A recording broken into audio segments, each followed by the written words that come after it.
Hi aspirants, revision ఎలా అవుతుందా? Previous lecture చూసారు కదా, దాని రివిజన్ కంప్లీట్ అయిందా? సో ఎవరైనా ప్రీవియస్ లెక్చర్ చూడకపోతే ఆల్రెడీ డెమోగ్రఫీ టాపిక్లో 2 టాపిక్స్ రివిజన్ చేసేసాను. ఒకసారి డిస్క్రిప్షన్లో లింక్ ఉంటుంది, ప్రీవియస్ లెక్చర్ చూడండి. సో అది చూసాక ఇది వస్తే మనం ఆర్డర్లో డెమోగ్రఫీ కవర్ చేసుకోవచ్చు. సో ప్రీవియస్ లెక్చర్లో మనం డెమోగ్రఫీ 2 headings కవర్ చేసేసాం. Demographic features of Indian population, size and growth rate of population. So in today's lecture we are going to cover demographic dividend, sectoral distribution of population, population policies of India. So before going into lecture start చేసే ముందు, so మీ friends ఎవరైనా prepare అవుతున్నా కూడా November and డిసెంబర్లో exam రాసే వాళ్ళు, మీకు తెలిసిన మీ ఫ్రెండ్స్ ఉన్నా కూడా ఈ లెక్చర్ని షేర్ చేయండి. సో వాళ్ళకి కూడా హెల్ప్ఫుల్ అవుతుంది. So help them out in reaching this lecture. So let's start the lecture. ఇప్పుడు ఏంటి demographic features of Indian population అంటే, దీంట్లో మనం ఏమేమి చూసుకున్నాం నిన్న? Birth rate, death rate, rate of natural increase, fertility rate, total fertility rate, infant mortal, neonatal, maternal mortality, life expectancy, sex ratio, age structure of population, dependency ratio. So ఎవరైనా lecture చూడకపోతే చూసేసి ఇటు రండి, డిస్క్రిప్షన్లో లింక్ ఉంటుంది. Next ఇప్పుడు demographic డివిడెంట్కి వెళ్దాం. Demographic dividend అంటే ఏంటి? Already we have seen that the definition of demographic dividend.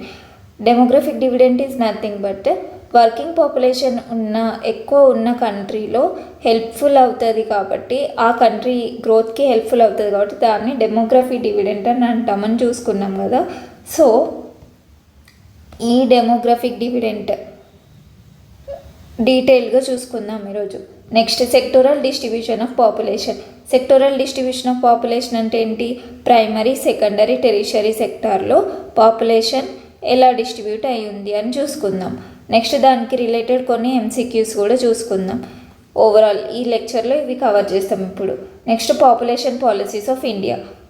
ఇండియాలో పాపులేషన్ పాలసీస్ ఏమేమి ఉన్నాయో చూసుకుందాం. సో లాస్ట్ సెన్సెస్ కవర్ చేద్దాం. Will cover census. So this is the overall view of today's lecture. చలో let's go into the lecture. First మనం ఏమనుకున్నాం? Demographic dividend of India అనుకున్నాం కదా. మరి demographic dividend of first demographic dividend అంటే ఏంటిది? ఇండియాది తర్వాత చూసుకుందాం. First demographic dividend means what? So demographic dividend అంటే ఏంటిదంటే, economic growth of potential country due to increase in young working age population. అంటే ఇప్పుడు ఏంటిదంటే, ఏదైనా కంట్రీలో యంగ్ పీపుల్ ఎక్కువ ఉన్నారనుకో, అక్కడ ఏంటి అడ్వాంటేజ్ ఉంటుంది కదా ఆ కంట్రీకి, డెవలప్మెంట్ అనేది చాలా త్వరగా ఉంటుంది కదా వీళ్ళ పొటెన్షియల్ యూజ్ చేసుకొని. సో ఎక్కడైతే యూత్ పాపులేషన్ ఎక్కువ ఉండి దాన్ని యూటిలైజ్ చేసుకుంటామో ఆ సిచ్యువేషన్ని, ఆ ఫేస్ని డెమోగ్రఫిక్ డివిడెంట్ అంటాం. సో ఇప్పుడు ఏంటి నెక్స్ట్ ఫ్యాక్ట్ ఏంటి? ఇదేంటి పర్మనెంటా టెంపరరీయా అంటే temporary, for limited period of time period మాత్రమే ఉంటుంది డెమోగ్రఫిక్ డివిడెంట్ అనేది. నెక్స్ట్ మరి ఇప్పుడు సపోజ్ మన కంట్రీలో యూత్ అనేది ఎక్కువ ఉంది, యంగ్ పాపులేషన్ అనేది ఎక్కువ ఉంది. సో ఆటోమేటిక్గా మనకి డెమోగ్రఫిక్ డివిడెంట్ బెనిఫిట్స్ వస్తాయా అంటే రావు. దీన్ని మనం పొటెన్షియల్గా యూజ్ చేసుకున్నప్పుడే విల్ గెట్ ది బెనిఫిట్. అంటే ఆ యూత్ని యూజ్ చేసుకోవాలి in achieving countries development. So అప్పుడే దాని బెనిఫిట్ అనేది ఉంటుంది. మరి మన కంట్రీ గురించి చూద్దాం ఇప్పుడు. India entered into demographic dividend phase around 2010. So మనం 2010లో అప్పటి నుంచి యూత్ పాపులేషన్ అనేది ఎక్కువ ఉందన్నమాట మన కంట్రీలో. మరి ఎప్పటి వరకు ఉంటుంది అంటే, ఎస్టిమేట్స్ ప్రకారం 2056 వరకు మనం ఈ డెమోగ్రఫిక్ డివిడెంట్ ఫేజ్ని ఎంజాయ్ చేయగలుగుతాం. కానీ ఎప్పుడు ఎంజాయ్ చేయగలుగుతాం? When we use it properly. So this is regarding the demographic dividend. Next and మన ఇప్పుడు ఈ డెమోగ్రఫిక్ డివిడెంట్ రేషియో పర్సెంటేజ్ ఎంత ఉంది ఇండియాలో అంటే 54%. సో మోర్ దెన్ హాఫ్ మనకి అడ్వాంటేజ్ ఉంది. కాకపోతే are we utilizing it fully అంటే నాట్ ఫుల్లీ.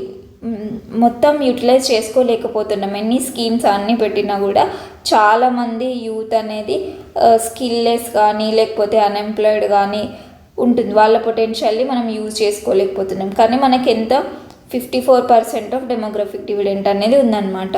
సో ఇప్పుడు ఏంటి, ఈ డెమోగ్రఫిక్ డివిడెంట్ వల్ల మనకి ఆపర్చునిటీస్ ఏమేమి ఉంటాయి? హై ఎకనామిక్ గ్రోత్, ఒక కంట్రీలో ఎకనామిక్ గ్రోత్ అనేది ఉంటుంది, అంతే కదా. ఇప్పుడు కంట్రీలో యూత్ అనేది ఎక్కువ ఉండడం వల్ల ఎకనామిక్ గ్రోత్ కూడా ఉంటుంది. వాళ్ళని పొటెన్షియల్ని కరెక్ట్గా యూజ్ చేసుకొని వాళ్ళు వర్క్ చేయడం వల్ల ఏంటి, జీడిపి అనేది పెరుగుతుంది. జీడిపి పెరగడం వల్ల ఏంటి, ఎకనామీ ఆటోమేటిక్గా గ్రోత్ అయిపోతుంది. So higher economic growth one opportunity. Next ఏంటి, adequate labour supply. Labour supply అనేది ఎక్కువ ఉంటుంది. సో ఇండస్ట్రీ సెక్టార్ని కూడా డెవలప్ చేసుకునే ఛాన్స్ ఉంటుంది కరెక్ట్ పొటెన్షియాలిటీ యూజ్ చేసుకుంటే. నెక్స్ట్ ఇంక్రీజ్డ్ ట్యాక్స్ రెవెన్యూ, అంతే కదా. ఇప్పుడు ఎక్కువ పాపులేషన్ వర్క్ చేస్తుంది అనుకో, వాళ్ళ నుంచి ఎక్కువ మనీ కలెక్ట్ చేసుకోవచ్చు. సో అంటే ఏంటి, ట్యాక్స్ రెవెన్యూ అనేది ఇంక్రీజ్ అవుతుంది కదా. సో ఇదొక ఆపర్చునిటీ.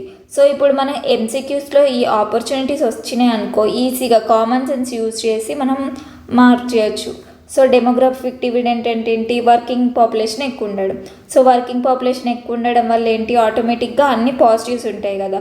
దాన్ని పొటెన్షియల్గా యూజ్ చేసుకోవడం వల్ల ఏమేమి ఉంటుంది, ఎకనామిక్ గ్రోత్ అనేది ఉంటుంది, లేబర్ సప్లై ఎక్కువ ఉంటుంది, ట్యాక్స్ రెవెన్యూ అనేది ఎక్కువ ఉంటుంది. ఇంకేంటి, ఇప్పుడు ఎవరైనా ఎర్న్ చేస్తున్నారు అనుకో, ఆటోమేటిక్గా ఏంటి, ఇప్పుడు నువ్వు ఎర్న్ చేసినావు అనుకో, నువ్వు మొత్తం ఎక్స్పెండిచర్ చేయవు కదా. సో కొన్ని సేవింగ్స్ కూడా పెట్టుకుంటావు కదా. సో ఆటోమేటిక్గా సేవింగ్స్ కూడా ఇంక్రీజ్ అవుతాయి అన్నమాట. నెక్స్ట్ ఏంటి, human capital formation. So human capital అనేది ఫామ్ అవుతుంది, ఎక్కువ ఉంటుంది.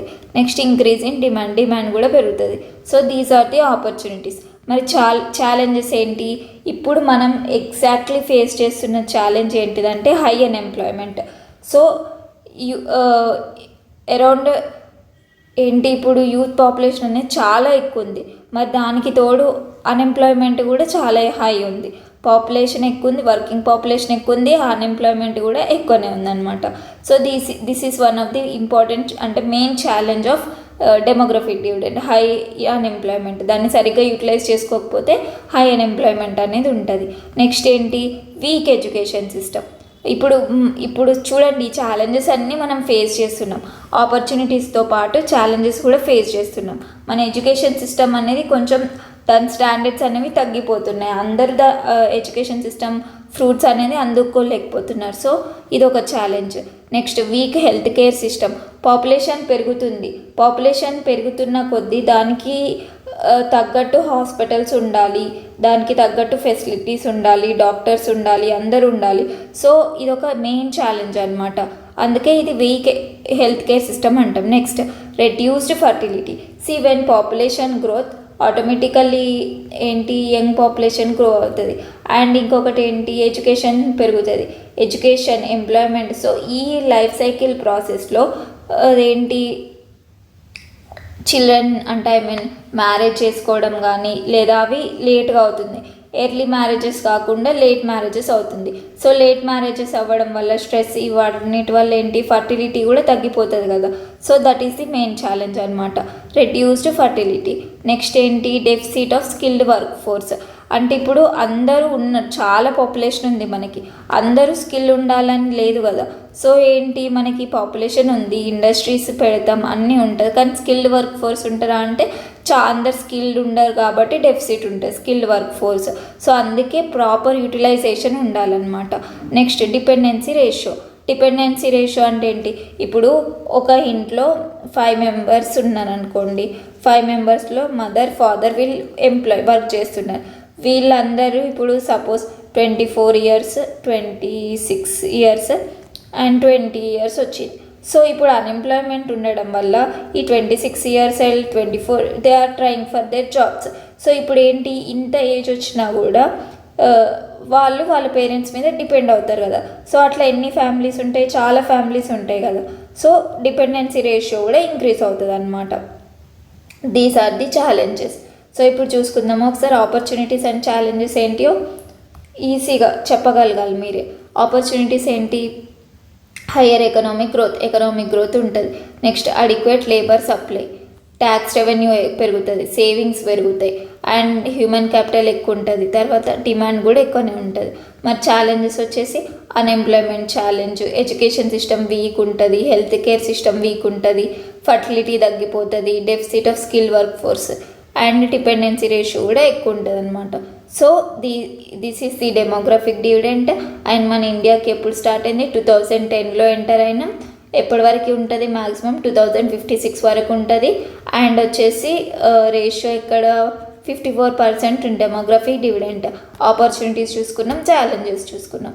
నెక్స్ట్ మరి ఇప్పుడు ఏంటి, దీన్ని ప్రాపర్గా యూటిలైజ్ చేసుకోవడానికి మన గవర్నమెంట్ ఏమేమి చేస్తుందో అది చూసుకుందాం అనమాట. సో చూడండి, గవర్నమెంట్ కొన్ని పాలసీస్ పెట్టింది. సో మీకు వర్క్ ఏంటిదంటే, ఐ హ్యావ్ మెన్షన్, నేను మీకు ఏమేం పాలసీస్ పెట్టిందో కొన్ని మెన్షన్ చేశాను కదా. సో ఆ పాలసీస్ ఏంటివి అని చెప్పేసి మీరు మీ నోట్స్లో రాసుకోండి డీటెయిల్డ్గా. ఎందుకంటే you should also get practice అనమాట. ఎప్పుడైనా లెక్చర్ విని వదిలేస్తే రివైజ్ అవ్వదు. You should maintain a notes, you should write the points, so you should revise it. అప్పుడే మనకి రివిజన్ అనేది గుర్తుంటుంది అనమాట. సో ఇప్పుడు ఈ పాయింట్స్ చూద్దాం. నేను పాలసీస్ అన్నీ మెన్షన్ చేశాను, అది చూద్దాం ఒకసారి. నేషనల్ స్కిల్ డెవలప్మెంట్ కార్పొరేషన్ ఒకటి, national skill development agency, next national skill qualification framework. So ఇవన్నీ గవర్నమెంట్ పెట్టిందంటే దీంట్లో అన్నీ మెయిన్ ఏమేంటిదంటే యూత్ స్కిల్స్ అనేది డెవలప్ చేయడానికి ఒక్కొక్క దాంట్లో కొన్ని పెట్టిందనమాట. Next national skill certification and money reward scheme. దీంట్లో ఏంటి, స్కిల్ ఇండియా ప్రోగ్రామ్ అని చెప్పేసి, దీన్ దయాళ్ ఉపాధ్యాయ గ్రామీణ కౌశల్ యోజన ఇవన్నీ పెట్టింది. సో ఇవన్నీ డీటెయిల్గా చూడండి ఒకసారి. Next better health care. Next ఏంటి, హెల్త్ కేర్లో ఏంటి, నెక్స్ట్ ప్రధానమంత్రి జన్ ఆరోగ్య Yojana. Next national education policy, ఎడ్యుకేషన్లో స్టార్టప్ ఎకోసిస్టమ్ ఇవన్నీ డెవలప్ చేసింది. సో వీటన్నిటి వల్ల ఏంటి, ఎంప్లాయ్మెంట్ ఆపర్చునిటీస్ రావడం కానీ, లేకపోతే ఓన్ ఎంటర్‌ప్రెన్యూర్‌షిప్ ఎంకరేజ్ చేయడం కానీ, బిజినెస్ పెట్టుకోవడం కానీ, స్టార్టప్స్ పెట్టుకోవడం కానీ, లేకపోతే స్కిల్ డెవలప్ చేసుకోవడం. సో ఈ పాలసీస్ ద్వారా ఇవన్నీ చేస్తుంది. సో మనకేంటి, ఎగ్జామ్లో ఆన్సర్ రైటింగ్ కాదు మనం చేసేది, ఎంసీక్యూస్. సో ఎంసీక్యూస్ కాబట్టి మనకి దీంట్లో డెప్త్ కూడా తెలిసి ఉండాలి. సో ఒకసారి చూసుకోండి, మీరు రిఫర్ చేసుకోండి. సో అండ్ ఈ నోట్స్ కావాలంటే కింద డిస్క్రిప్షన్లో లేదా కామెంట్స్ బాక్స్లో పిన్ చేసి పెడతాను వాట్సాప్ ఛానల్ లింక్, దాంట్లో వెళ్ళేసి నోట్స్ని చూడండి. నోట్స్ లింక్ పెడతాను అనమాట. అండ్ ఈ వీడియో కూడా మీ ఫ్రెండ్స్కి షేర్ చేస్తూ ఉండండి, అప్పుడే వాళ్ళకు కూడా హెల్ప్ఫుల్ అవుతుంది. నెక్స్ట్ టాపిక్ వెళ్దామా ఒకసారి. సో మనం ఇప్పుడు దాకా ఏం చూసినాం, డెమోగ్రఫిక్ డివిడెంట్ టాపిక్ చూసాం. సో ఒకసారి పాజ్ చేయండి, లెక్చర్ని పాజ్ చేసి ఒకసారి రివైజ్ చేసుకొని ఏమేమి కవర్ చేసుకున్నామో చూసుకొని నెక్స్ట్ టాపిక్ వెళ్ళిపోదాం. సో నెక్స్ట్ ఏంటి, ఓకే అయిపోయింది కదా, చూసుకున్నారు కదా. ఇప్పుడు ఏంటి, నెక్స్ట్ టాపిక్ ఏంటి, sectoral distribution of population. So sectoral distribution of population అంటే ఏంటిదో చూద్దాం. దాంట్లో ఎక్కడెక్కడ ఎంత పర్సెంట్ ఉంది చూసి నెక్స్ట్ ఎంసీక్యూస్ చేద్దాం. Let's going to that sectoral distribution of population. So ఇప్పుడు సెక్టోరల్ డిస్ట్రిబ్యూషన్ ఆఫ్ పాపులేషన్ టాపిక్లో ఫస్ట్ అసలు సెక్టోరల్ డిస్ట్రిబ్యూషన్ అంటే ఏంటిది, distribution of population across the 3 main economic sector, primary, secondary, tertiary. So ఇది మనం జనరల్గా మన లాంగ్వేజ్లో నార్మల్ మన వర్డ్స్లో చూసుకుందాం. ఫస్ట్ ఏంటి, ఇప్పుడు ఒక ఏరియా ఉంది, పాపులేషన్ ఉంది, ఇక్కడ జనాలు ఉన్నారు, చాలామంది పీపుల్ ఉన్నారు. సో అందరూ ఒకటే వర్క్ చేస్తారా అంటే అందరూ ఒకటే వర్క్ చేయరు. వాళ్ళ టాలెంట్, వాళ్ళ స్కిల్స్, వాళ్ళ ఎకనామిక్ కండిషన్స్ని బట్టి ఒక్కొక్కరు ఒక్కొక్క దాంట్లో వర్క్ చేస్తారు కదా. సో ఇప్పుడు సెక్టోరల్ డిస్ట్రిబ్యూషన్ అంటే ఇప్పుడు మనకి primary sector, secondary sector, tertiary sector. అంటే ఇక్కడ ఏంటి, అగ్రికల్చర్ ఉంది అనుకుందాం, ఇక్కడ ఏంటి ఇండస్ట్రీస్, ఇక్కడ ఏంటి సర్వీసెస్, ఇక్కడ సర్వీసెస్ ప్రొవైడ్ చేస్తున్నాం అనుకుందాం కదా. సో ఇప్పుడు ఏంటి, ఇక్కడ ఇతను ప్రైమరీ సెక్టర్లో పనిచేస్తాడు, ఇక్కడ సెకండరీ, ఈ ప్రైమరీ సెకండరీ టెరిషరీ. సో ఇప్పుడు ఇట్లా ఏంటి, ఒక పాపులేషన్ డిఫరెంట్ సెక్టార్లో వర్క్ చేస్తారు, ఆ డివిజన్ చూస్తారు కదా. సో మన కంట్రీలో కూడా ఒక్కొక్కరు ఎక్కడెక్కడ ఎంత పర్సెంట్ పాపులేషన్ ఏ సెక్టార్లో వర్క్ చేస్తుందో ఈ టాపిక్లో చూసుకోవాలన్నమాట. So that is the sectoral distribution of population. ఇప్పుడు అర్థమైంది కదా, distribution of population across the main economic sectors. ఏంటి ఏంటి అవి? Primary, secondary, tertiary. మరి ఈ అసలు ఎందుకు స్టడీ చేయాలి? ఎవరు ఎక్కడ వర్క్ చేస్తే కంట్రీకి అంటే ఈ గవర్నమెంట్కి ఎందుకు అంటే వై అంటే రిఫ్లెక్ట్స్ ది ఎకనామిక్ స్ట్రక్చర్. మన ఎకనామిక్ స్ట్రక్చర్ ఏంటి, మనం ఏ లెవెల్లో ఉన్నాం, మన పాపులేషన్ ఎంత స్కిల్డ్, ఎంత సెమీ స్కిల్డ్, వాళ్ళ ఎకనామిక్ కండిషన్స్ ఏంటి, వాళ్ళు ఎక్కడ వర్క్ చేసుకున్నారు, సో అవన్నీ తెలుస్తుంది అనమాట. So reflects the economic structure and labour engagement with in the economy. So this is the overview. Definition అయిపోయింది అండ్ పర్పస్ అయిపోయింది కదా. నెక్స్ట్ వచ్చేసి సో ఇప్పుడు మనం అనుకున్నాం కదా ప్రైమరీ, సెకండరీ, టెరిషరీ అంటే ఏంటి? అగ్రికల్చర్, ఇండస్ట్రియల్, సర్వీస్ సెక్టార్లో వర్క్ చేస్తారు అనుకున్నాం కదా. మరి ప్రైమరీ గురించి చూద్దాం. సో ప్రైమరీ అంటే ఏంటి? Agriculture and agriculture allied activities. మెయిన్గా అంటే ఓన్లీ అగ్రికల్చరే కాదు, దానికి రిలేటెడ్ కూడా ప్రైమరీ సెక్టార్ కిందికి వస్తుంది. అంటే for example agriculture, mining, forestry, fishing, so ఇట్లాంటివి ప్రైమరీ సెక్టార్ కిందికి వస్తుంది కదా. సో రీసెంట్గా ఏంటి ట్రెండ్స్ ఏంటి? యాక్చువల్గా ఓల్డెన్ డేస్లో ఏంటి మ్యాక్సిమం షేర్ అగ్రికల్చర్ సెక్టార్కే ఉండేది, కాకపోతే మెల్లమెల్లిగా తగ్గుకుంటూ వస్తుందన్నమాట అగ్రికల్చర్ సెక్టర్స్ షేర్ అనేది. సో ఇప్పుడు current topic national sample survey office 2019-20 data ప్రకారం 42% ఆఫ్ వర్క్ ఫోర్స్ రీసెంట్గా అగ్రికల్చర్లో వర్క్ చేస్తుందని డాటాలో తెలిసిందనమాట. 42% according to national sample survey office. ఈ డాటా ఇంపార్టెంట్ మనకి. So because we are going to attempt MCQs, we should remember each and every data గుర్తుండాలి మనకి. సో ప్రైమరీ సెక్టార్లో సెక్టోరల్ డిస్ట్రిబ్యూషన్ ఏంటి? నేషనల్ శాంపుల్ సర్వే ఆఫీస్ ప్రకారం 2019-20 రిపోర్ట్ ప్రకారం మనకేంటి 42% ఉంది. నెక్స్ట్ మరి గవర్నమెంట్ ఇనిషియేటివ్స్ ఏంటి? ప్రధానమంత్రి కృషి సించాయి యోజన, ఇది ఇరిగేషన్ని డెవలప్ చేయడం ఫోకస్ చేస్తుంది అనమాట. నెక్స్ట్ ఏంటి? National mission for sustainable agriculture. మరి ఇదేంటి? సస్టైనబుల్ అగ్రికల్చర్ ప్రాక్టీసెస్ని డెవలప్ చేయడానికి ఇది ఇనిషియేటివ్స్. ఇది sectoral distribution of primary sector. మరి ఏంటి నెక్స్ట్? సెకండరీ అంటే ఏంటి? ఇండస్ట్రీస్. ఈ ఇండస్ట్రియల్ సెక్టార్లో ఎంత పాపులేషన్ ఉంది అని తెలుసుకోవడమే సెకండరీ సెక్టార్. చూద్దాం ఇప్పుడు. Secondary includes manufacturing and industrial activities. ఇది ఎగ్జాంపుల్స్ ఏంటి? మ్యానుఫ్యాక్చరింగ్, కన్స్ట్రక్షన్, ఎనర్జీ ప్రొడక్షన్, ఇవన్నీ సెకండరీ సెక్టార్ కిందికి వస్తాయి. మరి రీసెంట్ ట్రెండ్స్ ఏంటివి? నేషనల్ NSSO ఫుల్ ఫామ్ ఏంటి? అది కూడా గుర్తుండాలి మనకి. National sample survey office repeat చేస్తుండండి. NSSO national sample survey office. మరి నేషనల్ శాంపుల్ సర్వే ఆఫీస్ ప్రకారం ఏంటి? సెకండరీ సెక్టార్లో ఎంత డాటా అంటే 26% ఆఫ్ వర్క్ ఫోర్స్. ఎంత పర్సెంట్? 26%. మరి ప్రైమరీ సెక్టార్లో ఎంత? ఇంతకుముందు చూసుకున్నాం కదా 42%. ప్రైమరీ సెక్టార్ 42%, సెకండరీ సెక్టార్ ఎంత? 24%. చూడు 42కి రివర్స్ చేస్తే 24. గుర్తుండిపోవాలి, మర్చిపోవద్దు. According to national sample survey office primary sector 42%, secondary sector 24%. 26%. I'm extremely sorry. 26%, 24 కాదు, 26%. 42%, 26%. Primary sector 42%, secondary sector 26%. దీని ప్రకారం నేషనల్ శాంపుల్ సర్వే ఆఫీస్ ప్రకారం ప్రైమరీ సెక్టార్ 42, సెకండరీ సెక్టార్ 26. ఇంకా మర్చిపోరు కదా.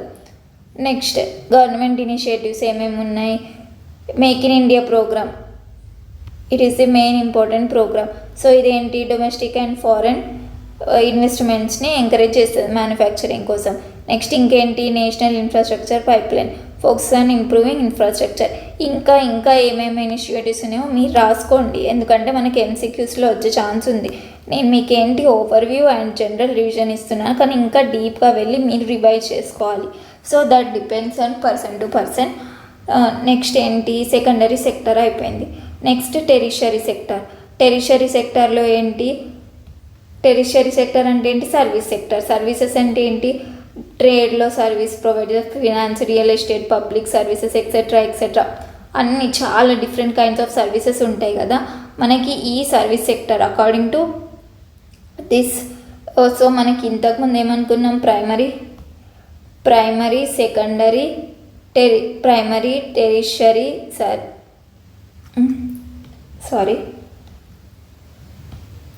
ప్రైమరీ సెకండరీ టెరిషరీ 3 సెక్టార్స్ కదా.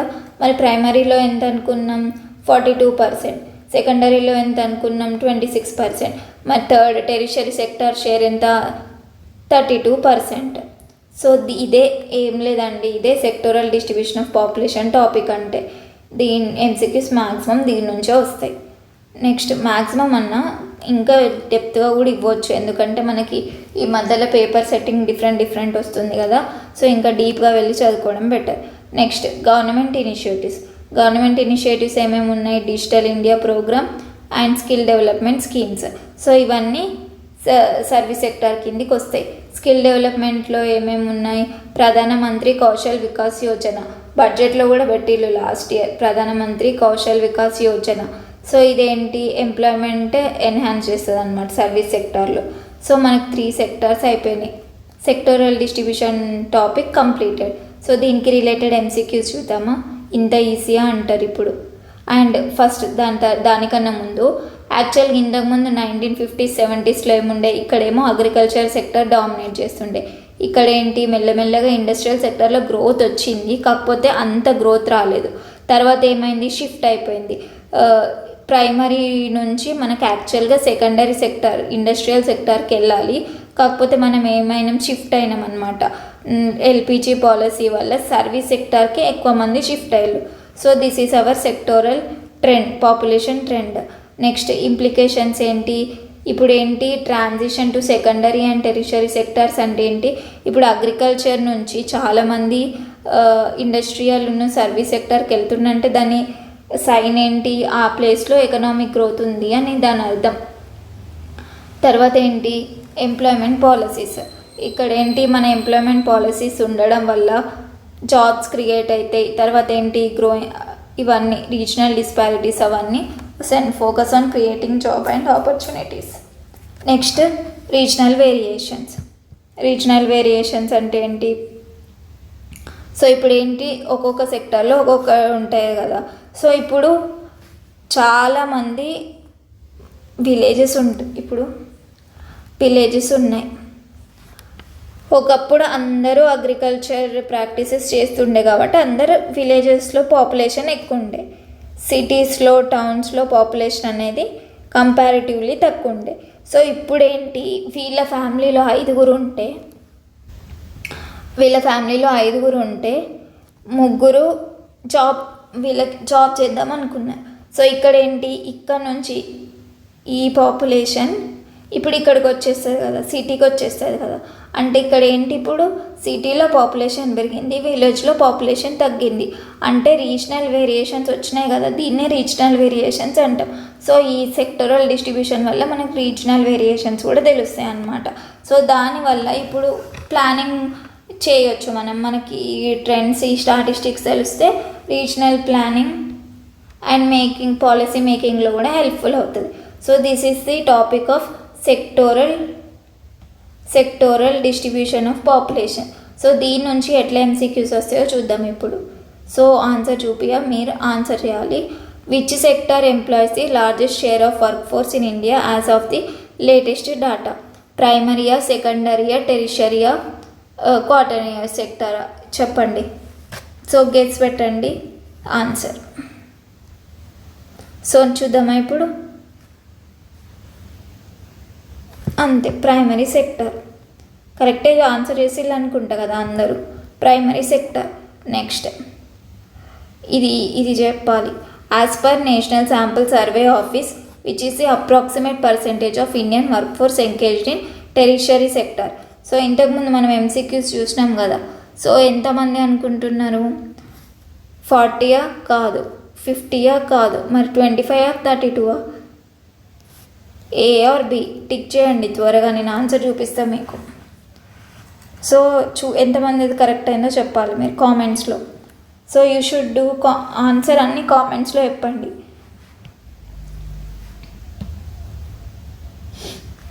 32%. Next, which of the following government schemes focuses on improving irrigation facilities in the primary sector? Irrigation facilities అనుకున్నాం కదా ఇంతకుముందు. మేక్ ఇన్ ఇండియానా కాదు, డిజిటల్ ఇండియానా కాదు, మరి ఇంకేంటి?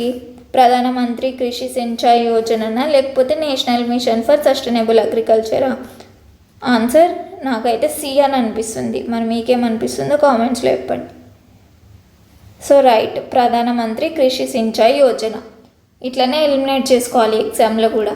ఎగ్జాక్ట్ మనకు ఆన్సర్ ప్రతి ఒక్కరికి ప్రతి ఆన్సర్ తెలియని లేదు. సో ఎంసీక్యూస్ ఇట్లా ఎలిమినేట్ చేసుకుంటూ పెట్టాలన్నమాట. Next, the make in India initiative is primarily aimed at which sector? Make in India ప్రైమరీయా, సెకండరీయా, టెరిషరీ, క్వాటర్నియా? చెప్పండి, ఎంసీక్యూ కామెంట్ చేయండి కామెంట్ బాక్స్లో. సో మీరు ఏం చేయండి, ఇప్పుడు మీకు వచ్చిన ఆన్సర్ అన్ని లైన్గా కరెక్ట్ అయినా కాకుండా జెన్యూన్గా కామెంట్ బాక్స్లో పెట్టండి. ఎవరి ఎంత రైట్ అయినాయో చూద్దాం. Next, primary sector, secondary sector, tertiary, quaternary చెప్పండి. Make in India, make in India it is related to secondary sector, అంతే కదా. నేనైతే బి అనుకుంటున్నా, అది కరెక్టో కాదో చూద్దాం. So B correct answer, secondary sector. Next, which sector has seen the most significant growth in employment in recent years in India? So రీసెంట్గా ఎక్కడ గ్రోత్ అయింది? ప్రైమరీయా, సెకండరీయా, టెరిషరీయా, క్వాటర్నియా? ఒక 2 seconds టైం ఇస్తున్నా, త్వరగా ఆన్సర్ చేయండి. సో నా ఆన్సర్ చెప్పేస్తున్నా. సో నేనేమనుకుంటున్నా అంటే టెరిషరీ, సి అనుకుంటున్నా. కరెక్టేనా చూద్దాం. So correct, tertiary sector.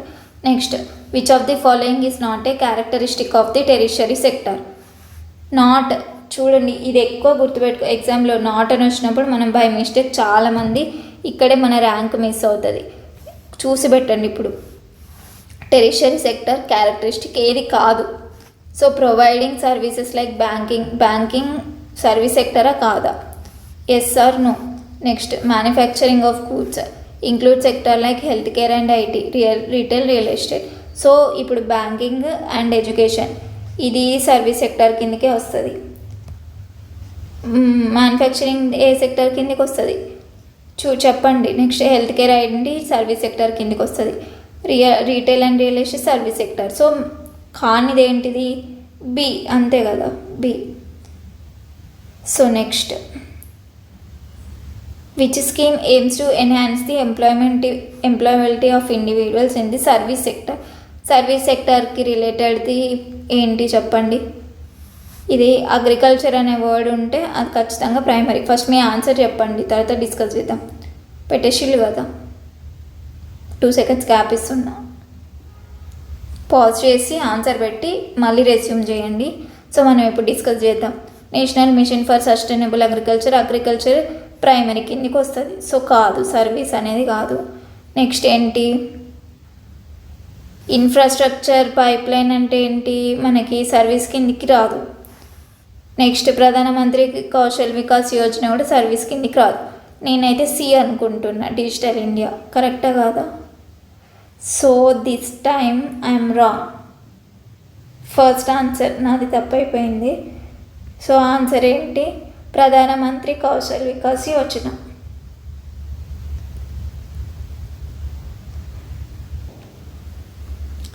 So ఇప్పుడు కౌశల్ వికాస్ యోజన అంటే స్కిల్ డెవలప్మెంట్ కదా. సో నేను తప్పను కాదు, ఇది ఓకే, ఇది సర్వీస్ సెక్టర్ కిందకి వస్తుంది. మరి మీరు కామెంట్లో చెప్పండి, డిజిటల్ ఇండియా సర్వీస్ సెక్టర్ కిందకి వస్తుందా రాదా అని చెప్పేసి. అండ్ ఒకవేళ ఈ ఆన్సర్ తప్ప లేకపోతే డిజిటల్ ఇండియా దేని కిందకి వస్తుంది.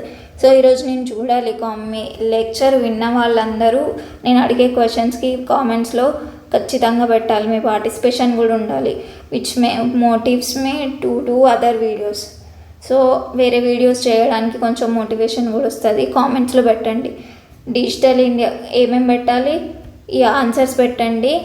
అండ్ ఇప్పుడు ప్రధానమంత్రి కౌశల్ వికాస్ యోజన స్కిల్ డెవలప్మెంట్ అది సర్వీస్ సెక్టర్ కిందకి వస్తుంది. ఓకే, మరి డిజిటల్ ఇండియా సర్వీస్ సెక్టర్ కిందకి వస్తుందా, సెకండరీ సెక్టర్ కిందకి వస్తుందా, ఇది పెట్టండి కామెంట్లో.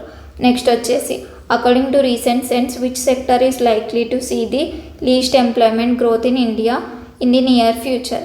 సో ఇంకేంటి ఎంప్లాయ్మెంట్ అంటే తక్కువ అంటే ప్రైమరీ సెక్టరే కదా, అంతే. సో ఇట్లా ఎంసీక్యూస్ వస్తాయి మన ఎగ్జామ్లో, ఇట్లా ప్రాక్టీస్ చేయాలి టాపిక్ నుంచి. సో మనకి ఏమేమి అయిపోయినాయి ఇప్పుడు ఒకసారి సిలబస్ షీట్కి వెళ్దాం. Very SIT. So demographic dividend అయిపోయింది, సెక్టరల్ డిస్ట్రిబ్యూషన్ ఆఫ్ పాపులేషన్ అయిపోయింది. సో ఇప్పుడు ఏంటి population policies of India. So మనకి మ్యాక్సిమం ఎగ్జామ్లో క్వశ్చన్స్ ఎక్కడి నుంచి వచ్చినా కూడా సోర్స్ ఏంటి, మనం ఏదైనా ఎంసీక్యూస్ మిస్టేక్ ఉంటే ఎన్సీఆర్టీ సోర్స్ అడుగుతాడు కదా తను, ఐ మీన్ టీజీపీఎస్సీ వాళ్ళు. సో ఇప్పుడు నేను ఆ ఎన్సీఆర్టీ నుంచే టాపిక్ని తీసుకున్నాను. ఎన్సీఆర్టీ బుక్ నుంచి పీడిఎఫ్స్ స్క్రీన్ షాట్స్ తీసి పెట్టాను. సో ఎందుకంటే మనకు అదే అథెంటికేటెడ్ సోర్స్ కాబట్టి దాన్ని చదువుదాం ఒకసారి. So population policy of India. Population policy of ఇండియాలో ఏమేమి వస్తాయి? ఫస్ట్, ఇండియా పాపులేషన్ ర్యాపిడ్గా గ్రో అవుతూ ఉండే, పాపులేషన్ ఎక్స్ప్లోజన్ స్టేజ్కి వచ్చేసినాం మనం. సో ఆ టైంలో ఏమైందంటే పాపులేషన్ ఎట్లనన్నా కొంచెం గ్రోత్ రేట్ని, నిన్ననే చెప్పిన నేను, పాపులేషన్ని మనం తగ్గించలేము కానీ పాపులేషన్ గ్రోత్ రేట్ని తగ్గించగలుగుతాం. కాబట్టి గవర్నమెంట్ ఏం చేసిందంటే గ్రోత్ రేట్ని తగ్గించడానికి పాలసీస్ అనేవి తీసుకొని వచ్చిందనమాట. సో ఫస్ట్ ఏంటి, ఇండియా 1952లో ఒక పాలసీ తీసుకొని వచ్చింది. And perhaps in the history and వరల్డ్లోనే పాపులేషన్ రిలేటెడ్ పాలసీని తీసుకురావడం ఇండియా అని ఫస్ట్ కంట్రీ అని చెప్పుకోవచ్చు అనమాట. ఎప్పుడు 1952. సో 1952లో ఇండియా ఫస్ట్ కంట్రీ. మరి ఇప్పుడు ఏంటి, population policy took the concrete from the national family planning programme. So ఇప్పుడు ఏంటి మనకి తర్వాత ఏమైంది, నేషనల్ ఫ్యామిలీ ప్లానింగ్ ప్రోగ్రామ్స్ అని చెప్పేసి అట్లా వచ్చినాయి కదా. సో యాక్చువల్గా ఏమైందంటే స్టోరీ చూద్దాం, బ్యాక్గ్రౌండ్ స్టోరీ. స్టార్టింగ్ డేస్లో ఏమైందంటే ఇంపార్టెంట్ ఆబ్జెక్టివ్ ఏముండే గవర్నమెంట్కి, slow down the population growth. చెప్పిన కదా పాపులేషన్ గ్రోత్ రేట్ని తగ్గిస్తామని అనుకున్నారు. సో మీకు ఇంకొక క్వశ్చన్, నిన్నటి లెక్చర్ అందరు వినే ఉంటారు అని నేను అనుకుంటున్నా. ఫస్ట్ డెమోగ్రఫీ పార్ట్ 1లో నేను చెప్పాను, గ్రోత్ రేట్ ఫార్ములా చెప్పాను, అది చెప్పండి, అది కామెంట్ బాక్స్లో పెట్టండి, గ్రోత్ రేట్ ఫార్ములా. సో నేను కూడా చెప్పడానికి ట్రై చేస్తాను. Population at the end of the period minus population at the start by population at the start into 100. నేను చెప్పింది కరెక్టా కాదా అని కామెంట్ బాక్స్లో పెట్టండి. సో ఈరోజు మీకు చాలా వర్క్ ఇస్తున్నా అనుకుంటా. Population policy took the concrete form of national family planning programme. So ఇప్పుడు ఏంటి, ఎర్లీ డేస్లో ఇంపార్టెంట్ ఆబ్జెక్టివ్ ఏంటి, గ్రోత్ రేట్ని స్లో చేయడం. మరి ఇప్పుడు ఏంటి, మరి దీనికి ఏంటి, బర్త్ కంట్రోల్ మెథడ్స్ని ప్రమోట్ చేసింది. ఇంకేంటి, పబ్లిక్ హెల్త్ స్టాండర్డ్స్ని ఇంప్రూవ్ చేసింది, increase public awareness. And population and health ఇష్యూస్ని కూడా చూసిందనమాట.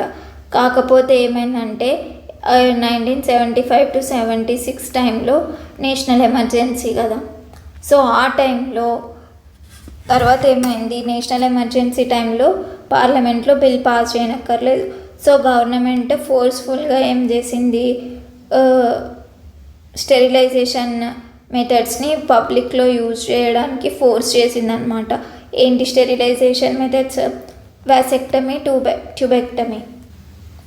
సో వాసెక్టమీ, ట్యూబెక్టమీ ప్రాసెస్ని ఫోర్స్ఫుల్గా పీపుల్లో ఫోర్స్ చేస్తున్నాను అనమాట, చేసుకోమని చెప్పేసి. సో ఇది ప్రజలకు ఎట్లా నచ్చదు కదా. తర్వాత న్యూ గవర్నమెంట్ వచ్చినాక ఏమైందంటే దాన్ని తీసేసి ఏం పెట్టిళ్ళు, నేషనల్ ఫ్యామిలీ ప్లానింగ్ ప్రోగ్రామ్ తీసేసి ఏం చేసిళ్ళు, నేషనల్ ఫ్యామిలీ ప్లానింగ్ ప్రోగ్రామ్ని రీనేమ్ చేసిళ్ళు. ఏమని రీనేమ్ చేసిళ్ళు, నేషనల్ ఫ్యామిలీ వెల్ఫేర్ ప్రోగ్రామ్ అని రీనేమ్ చేసిళ్ళు ఎమర్జెన్సీ తర్వాత. So national family planning programme rename to national family welfare programme. So welfare family planning programme, family welfare programme. So ఇది ఎంసీక్యూగా చూడొచ్చు. సో ఇప్పుడు ఏంటి, national family planning national population policy 2001, తర్వాత 2017లో గవర్నమెంట్ ఆఫ్ ఇండియా 2017లో national health policy కూడా తీసుకొని వచ్చింది. సో ఇవన్నీ పాపులేషన్కి రిలేటెడ్ పాలసీ. మరి ఆ హెల్త్ పాలసీలో ఏమేమి ఉన్నాయో చూద్దాం. చాలా టార్గెట్స్ ఉన్నాయన్నమాట. సో ఇదంతా ఒకసారి చూసుకోండి, ఇది చూసుకోండి అయిపోతుంది. సో ఇవి population policies, national population policy. Next census. So దీంట్లో నుంచి తప్పకుండా మనకి 3 to 4 MCQs వస్తాయి. Important topic, 3 to 4 MCQs important topic. Stress చేసి చెప్తున్నా, ఫ్యాక్ట్స్, అన్ని ఫ్యాక్ట్స్ గుర్తుపెట్టుకునేటివి అన్నీ. సో స్లోగా అన్నీ కవర్ చేసి ఇక్కడనే అన్నీ మెమరైజ్ చేసేసుకుందాం. So first census of India. Last census ఎప్పుడు? Official census 2011. అసలు సెన్సస్ అంటే ఏంటి? ఫస్ట్ పాపులేషన్ సెన్సస్ అంటే ఏంటి?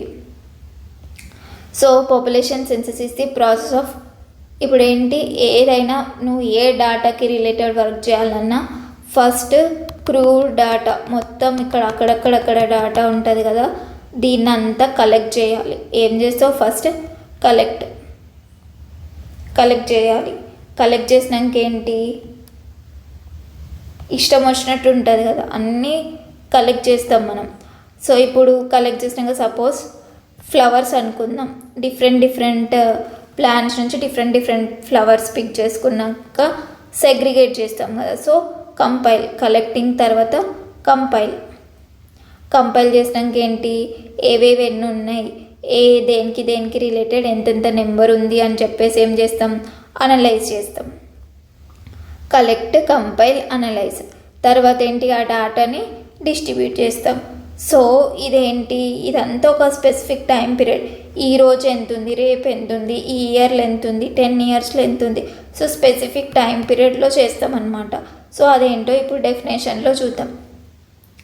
పాపులేషన్ సెన్సస్ అంటే ఏంటిదంటే, a population census is a process of, ఇంతకుముందు అనుకున్నాం కదా, collecting, compiling, analysing, distributing into information about the population of at a specific time. ఈ మన ఇండియాకి ఏంటి ఆ specific time, 10 years. So last conducted population census ఎప్పుడు? 2011లో. సో మరి బాగానే ఉంది, వాట్ అయిపోయింది, 5 అయిపోయింది. మరి ఎవరు చేస్తారు? Question mark. Who will conduct this census? So ఎవరంటే office of registrar general and census commissioner. So ఎవరు చేస్తారు? Office of registrar general and census commissioner. So nodal agency ఏంటి? ఎగ్జామ్లో క్వశ్చన్ రావచ్చు. సెన్సస్ కండక్ట్ చేసే నోడల్ ఏజెన్సీ ఏంటిదంటే ministry of home affairs. గుర్తుపెట్టుకోండి, ministry of home affairs nodal agency. So ఇప్పుడు ఏంటి, ఎవరు? Registrar general and census commissioner of India conduct చేస్తాడు. మొత్తం ఒకటే పొజిషన్. సో ఇప్పుడు ప్రజెంట్ ఎవరు ఉన్నారు అంటే 2022లో అపాయింట్ అయిండు. అండ్ తన పేరేంటి? మృత్యుంజయ్ కుమార్ నారాయణ్. ఎప్పుడు? 2022 November 1st అఫెక్ట్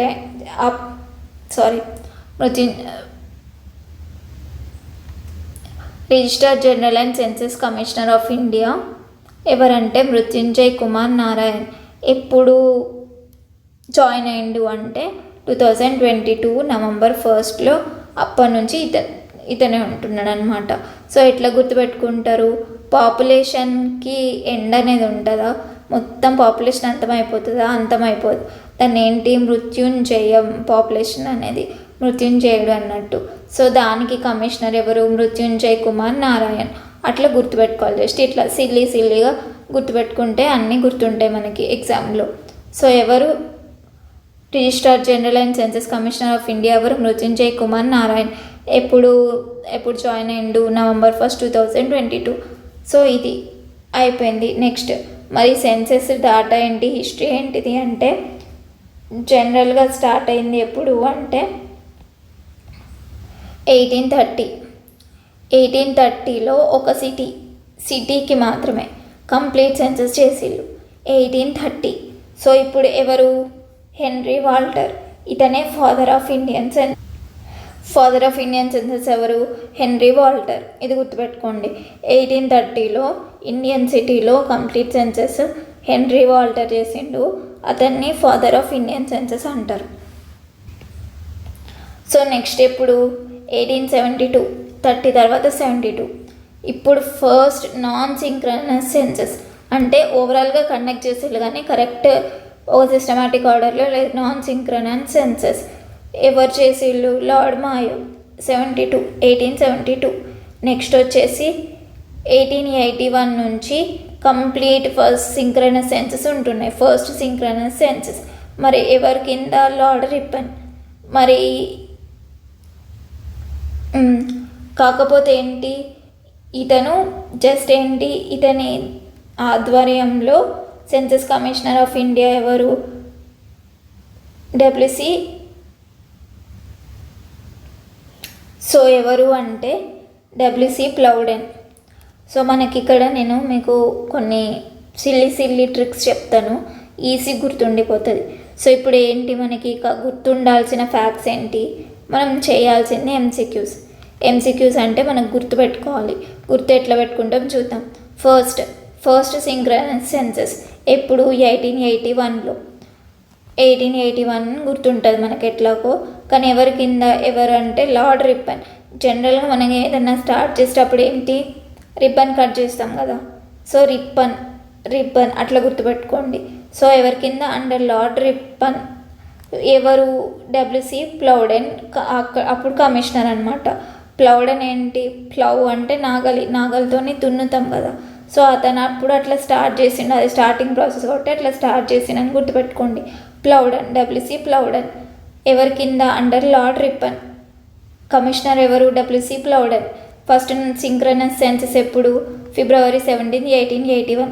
మరి ముందు ఎప్పుడు నాన్ సింక్రనస్ ఎప్పుడు అని ఎంసీక్యూ వస్తే 1872. అప్పుడు ఎవరు? Governor general lord Mayo. అది గుర్తుండిపోతుంది. సో ఫస్ట్ కంప్లీట్ సెన్సెస్ ఒక ఇండియన్ సిటీలో ఎప్పుడు అంటే 1830.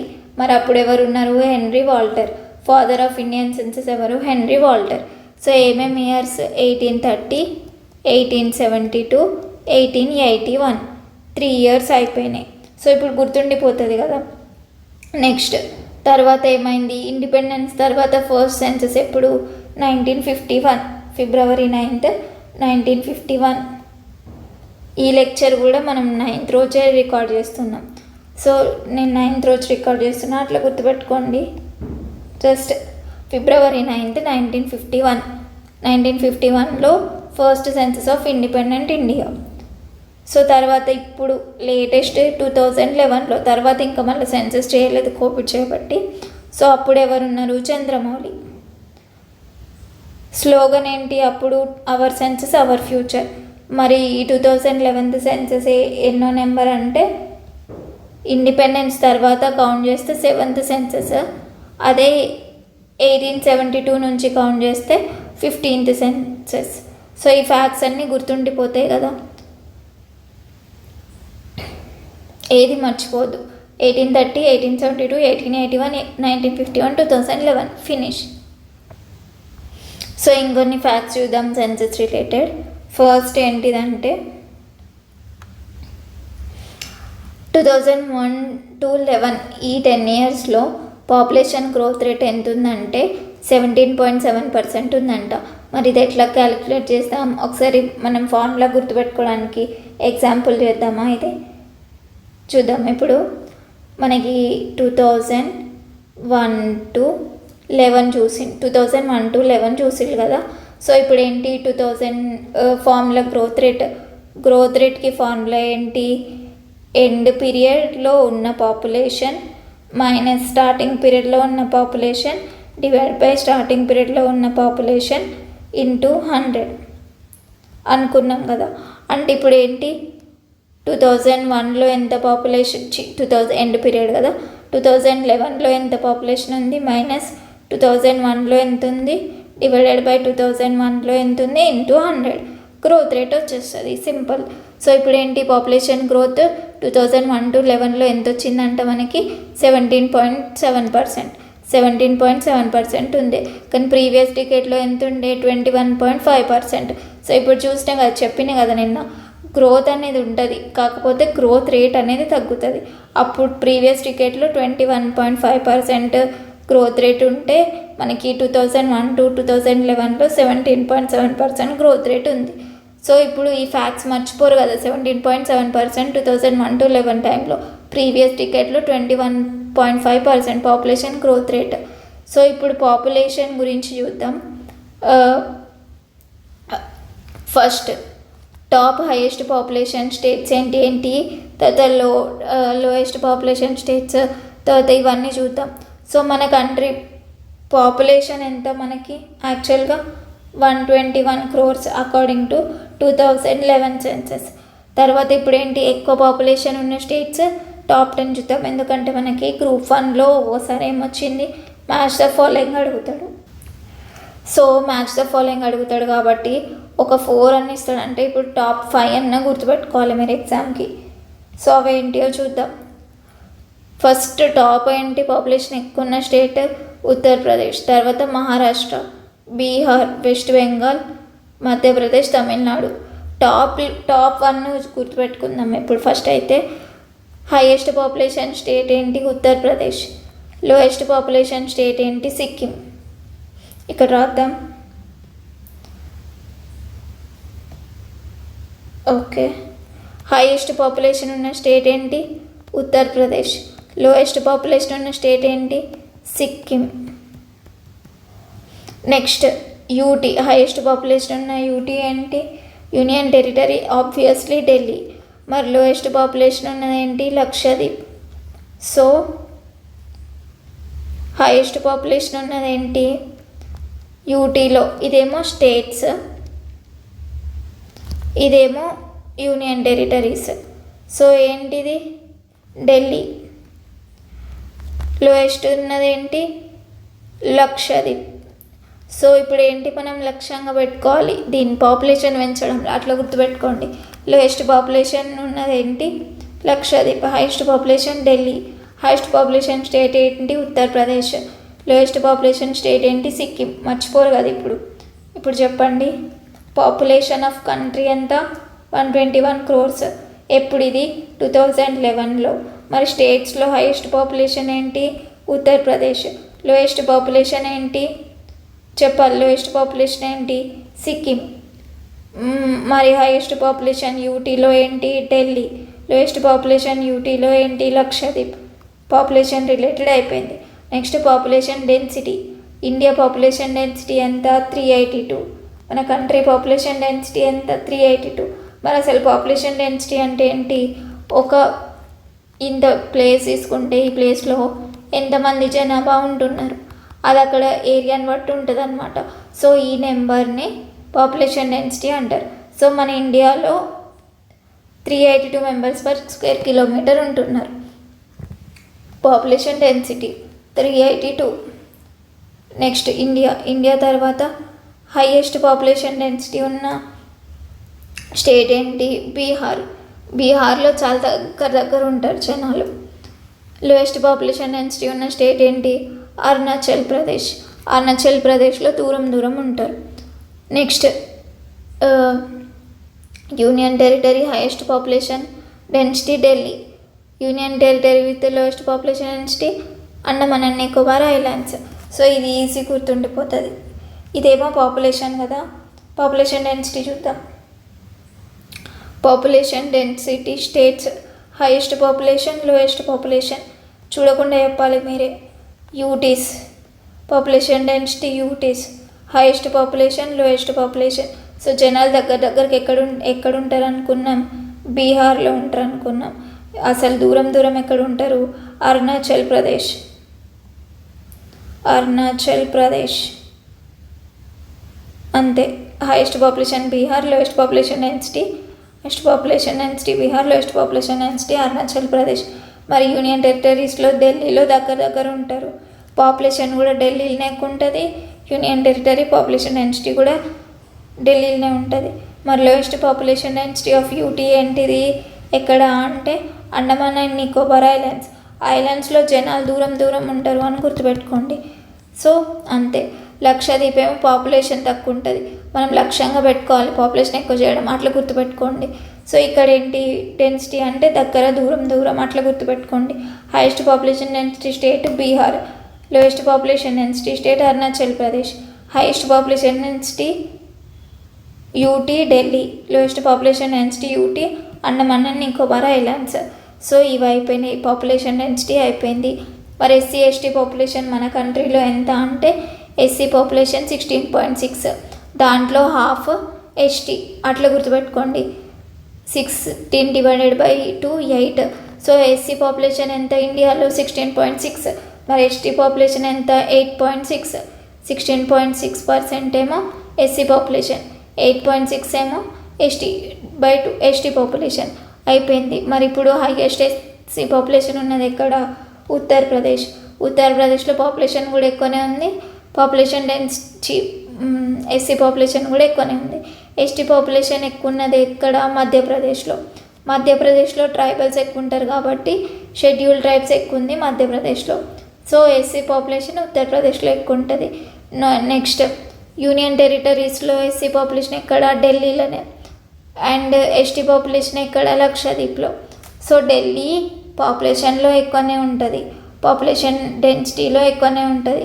ఎస్సీ పాపులేషన్ కూడా అక్కడ ఎక్కువనే ఉంటుంది, కానీ ఎస్టీ పాపులేషన్ లక్షద్వీప్లో ఉంటుంది అంతే. నెక్స్ట్ వచ్చేసి సెక్స్ రేషియో ఆఫ్ ఇండియా ఎంత? 943. సెక్స్ రేషియో అంటే ఏంటిది? మరి 1000 మేల్కి ఎంతమంది ఫీమేల్ ఉన్నారు అని చెప్పేసి. సో 943 ఫీమేల్ ఉన్నారు 2011లో. సో ఇది 943. మరి ఎక్కడ ఎక్కువ ఉంటారు? కేరళలో ఉంటారు, కేరళలో ఎక్కువ ఉంటారు, అది తెలిసిందే. హర్యానాలో తక్కువ ఉంటారు, ఫీమేల్ ఫీటిసైడ్స్ ఎక్కువ ఉంటాయి అక్కడ. So Haryana lowest state and highest state Kerala. Next highest union territory ఎక్కడ? పాండిచ్చేరిలో సెక్స్ రేషియో ఎక్కువ ఉంది. So lowest Thaman and దీవ్. కేరళలో ఎక్కువ ఉంటుంది, తక్కువ ఉన్నది హర్యానా. యూనియన్ టెరిటరీస్ ఏమో పాండిచ్చేరి, లోయెస్ట్ ఏమో దమన్ అండ్ దీవ్. మరి ఇండియాలో ఎంత? 943. సో సెక్స్ రేషియో అయిపోయింది. So next literacy rate. Overall ఇండియాలో ఎంతమంది ఎడ్యుకేటెడ్ పీపుల్, ఎడ్యుకేటెడ్ కాదు, లిటరసీ రేట్. సో మనకి లిటరసీ రేట్ అంటే ఏంటిదో చూడాలి కదా ఫస్ట్. లిటరసీ రేట్ అంటే ఏంటిదంటే 7 years or above who can read or write, basic things అనమాట. లిటరసీ రేట్ ఎంత? 74.4%. ఎప్పుడు? 2011లో 74.4% 2011లో మన ఇండియన్ లిటరసీ రేట్. మేల్ ఎంతమంది? 82.14, ఫీమేల్ 65. ఇప్పుడు పెరిగే ఉంటుంది, చాలా ఇయర్స్ అవుతుంది కదా. సో మరి హైయెస్ట్ ఎక్కడ? చూడండి, సెక్స్ రేషియో ఎక్కడ ఎక్కువ ఉంటుందో లిటరసీ రేట్ కూడా అక్కడే ఎక్కువ ఉంది. అంటే ఏంటి? ఇండైరెక్ట్గా ఎడ్యుకేటెడ్ ఎక్కువ ఉన్న వాళ్ళు ఫీమేల్ ఫిటిసైడ్స్ అట్లాంటివి తగ్గిస్తారు కదా. సో అట్లా కేరళలో సెక్స్ రేషియో ఎక్కువ ఉంటుంది, లిటరసీ రేట్ కూడా ఎక్కువ ఉంది. నెక్స్ట్ లోయెస్ట్ ఎక్కడ? బీహార్లో. బీహార్లో పాపులేషన్ డెన్సిటీ దగ్గరకు ఎట్లా గుర్తుపెట్టుకోవాలంటే, ఇప్పుడు ఒక బెంచ్లో దగ్గర కూర్చుంటే చదివేమన్నా ఎక్కుతుందా? ముచ్చట్నే పెడతాం కదా. సో బీహార్లో పాపులేషన్ డెన్సిటీ ఎక్కువ ఉంటుంది, జనాలందరూ దగ్గర ఉంటారు, అందుకే వాళ్ళు లిటరసీ రేట్ కూడా తక్కువ ఉంటుంది. అట్లా అనుకుందాం, జస్ట్ ట్రిక్స్ అంతే గుర్తుపెట్టుకోవడానికి. సో లోయెస్ట్ లిటరసీ రేట్ ఎక్కడ? బీహార్. మరి హైయెస్ట్ పాపులేషన్ డెన్సిటీ ఎక్కడ? బీహారే. మరి హైయెస్ట్ లిటరసీ రేట్ ఎక్కడ? కేరళ. మరి హైయెస్ట్ సెక్స్ రేషియో ఎక్కడ? కేరళ. ఇట్లా గుర్తుపెట్టుకోవాలి, ఇంటర్లింక్డ్. మరి యూటీలో లిటరసీ రేట్ ఎక్కడ ఎక్కువ అంటే లక్షద్వీప్, అక్కడ పాపులేషన్ తక్కువ ఉంటుంది అంతే కదా. ఇక్కడ చూడండి, ఇక్కడ లోయెస్ట్ పాపులేషన్ లక్షద్వీపే. మళ్ళీ లక్షద్వీప్ ఇంకెక్కడ ఉంది? ST population, highest ST population లక్షద్వీపే, లిటరసీ రేట్ కూడా లక్షద్వీపే. నెక్స్ట్ లోయెస్ట్ ఎక్కడ? దమన్ అండ్ నాగర్ హవేలీ. అయిపోయింది, సెన్సెస్ కూడా అయిపోయింది. సో ఇప్పుడు ఏంటి, మనం ఏమేమి కవర్ చేసుకున్నామో ఒకసారి చూద్దాం. First demography. ఫస్ట్ మనం ఏంటి, నవంబర్ డిసెంబర్లో వచ్చే గ్రూప్ 3 అండ్ గ్రూప్ 2 ఎగ్జామ్స్కి ఎకానమీ రివిజన్ చేస్తున్నాం. ఎకానమీలో Indian economy issues and challenges first హెడ్డింగ్లో సబ్ హెడ్డింగ్ డెమోగ్రఫీ టాపిక్ ఖతం చేసేసినాం, ఖేల్ ఖతం చేసేసినాం. ఏమేమి ఉన్నాయి మరి డెమోగ్రఫీ టాపిక్లో? ఈరోజు ఏమేమి కవర్ చేసినాం? సెన్సస్ కవర్ చేసినాం, లాస్ట్ నుంచి వెళ్దాం. సెన్సస్ కవర్ చేసినాం. సెన్సస్ కన్నా ముందు ఇంకేం కవర్ చేసినాం? Sectoral distribution of population policies of India, ఇంకా డెమోగ్రఫిక్ డివిడెండ్. మరి నిన్న ఏం కవర్ చేసినాం? Size and growth rate of population. దానికన్నా ముందేం అసలు డెమోగ్రఫీ అంటే ఏంటి, పాపులేషన్ అంటే ఏంటి, పాపులేషన్ స్టడీ అంటే ఏంటి, సో ఇవన్నీ కవర్ చేసినాం. ఇంకా ఇండికేటర్స్ కవర్ చేసినాం. Birth rate, death rate, mortality rates, fertility rate, total fertility rate, ఇవన్నీ కవర్ చేసినాం. అన్నీ టకటక గుర్తొస్తుండాలి, ఇప్పుడు మైండ్లో రివిజన్ అవుతూ ఉండాలి. సో ఇవన్నీ కవర్ చేసినాం. నెక్స్ట్ ఇంకేంటి? Transition theories, demographic related theory ఏంటి నాతో పాటు చెప్పాలి. Malthusian theory, optimum population theory, zero growth theory, ఇవన్నీ కవర్ చేసినాం.